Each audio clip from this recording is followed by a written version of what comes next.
I want to share with you guys something. 75% of African Americans don't have enough emergency savings to take them forth for the next 3 months or for any 3 months of expense. 75% of African Americans do not have a plan or do not have a savings, an emergency savings, enough to take them for the next 3 months of expenses. Ladies and gentlemen, I do not want you to be part of this statistic. Stick with me as I share with you the strategies to build an emergency fund. Very important. My name is Jobiese. Kindly subscribe if you've not, that button. If you are coming back again, we want to say thank you so much. Every day we do videos, we share with us, we share knowledge. We want to make sure financial literacy becomes the norm. We want to make sure nobody gets a problem, nobody gets a hindrance, because we are there. Freely we received, freely we'll give. But if you want a personal time with me, then it won't be free. Thank you so much, and God bless you. So strategies to build emergency fund. Strategy number 1, set clear saving goals. The Bible says that if there's no vision, people perish. Sometimes it's very important. It is important to have a goal, to know what do you want to achieve at the end of the year.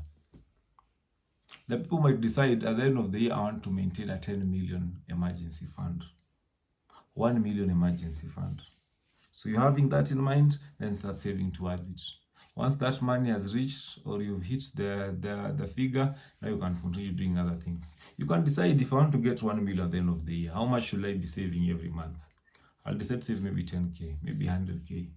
So that once after 10 months, now I stop saving the 100,000. I decide to use that money for something else. I can decide to use that something for what?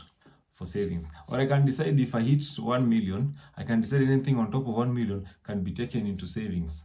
So it's not into, it can be taken into investment, such that whatever it gives me forth, I'll now use that to put a percentage into my emergency fund, and then the others I can decide to reinvest, or I can decide to do other things or to sort other obligations that come forth. Number 1, set clear saving goals. Number 2, use windfalls wisely. So windfalls, and I actually use windfalls a lot. Windfalls mostly is the money that you did not budget for.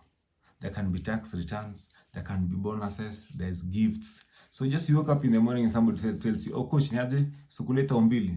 Take that money, put it in the emergency fund. As simple as that. You got a bonus at work, take that money, put it in the emergency fund. Because you didn't expect that money. Why? You know that is not money to go and have some chop money. Put that money in the emergency fund. So that can really help you sort or accumulate the emergency fund such that you hit your target of the 1 million of the 500,000. Very important. Let's go to number 3. Number 3 is what we call reduce unnecessary expenses. Expenses will always come forth. You're walking around, you're seeing pizza. You're walking around, you're seeing some hen doing like this. It's like they're calling you, they're telling you, baby, come. So it is very important to avoid such. And I always say, if it is not a must, then you can always avoid it. So make sure this number 3, you reduce and you just do away with them if it's possible. Do away with them. You can decide, save some small money, go add another course. Now we are actually living in the times of AI. You can decide to go do a course in AI. Or you can decide to do a course just to make sure that you're becoming more marketable than to waste your time going to eat around in town or just buying clothes or buying shoes. One thing with shoes or clothes, these things the fashion will keep on changing and the market trends will be crazy.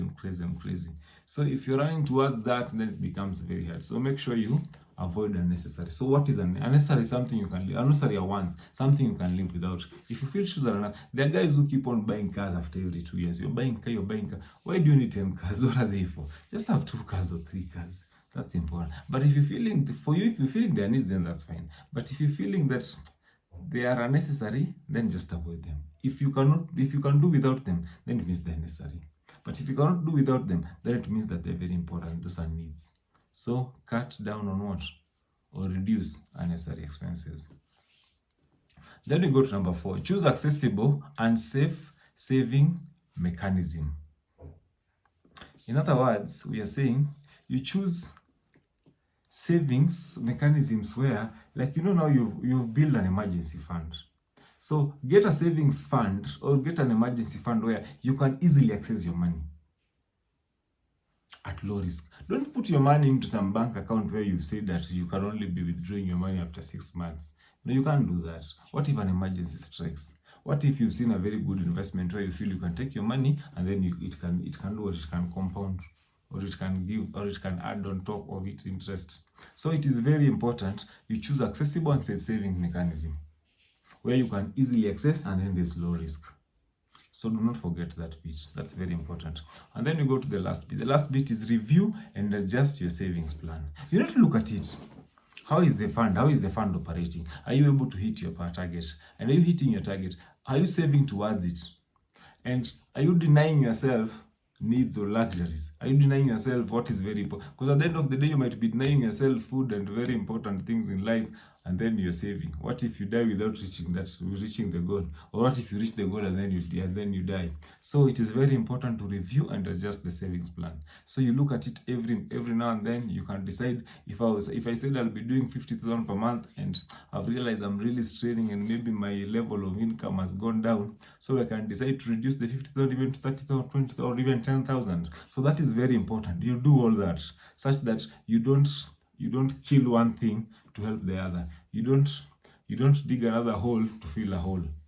So that is very important. So ladies and gentlemen, I want to share with us that the strategies to build an emergency fund include: 1, you set clear saving goals; 2, use windfalls. Get money that you don't budget for, put it in that account.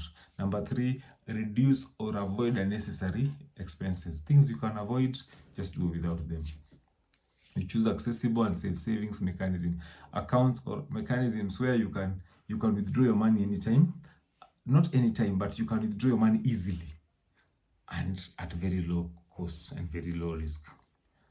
And then the last one, you review and adjust your saving plans each and every time. I hope I have shared with us what is very important, what is key, and what is very relevant. God bless you so much. God empower you, God enlarge you, and God help you have a plan. Have a plan. Thank you. I love you guys.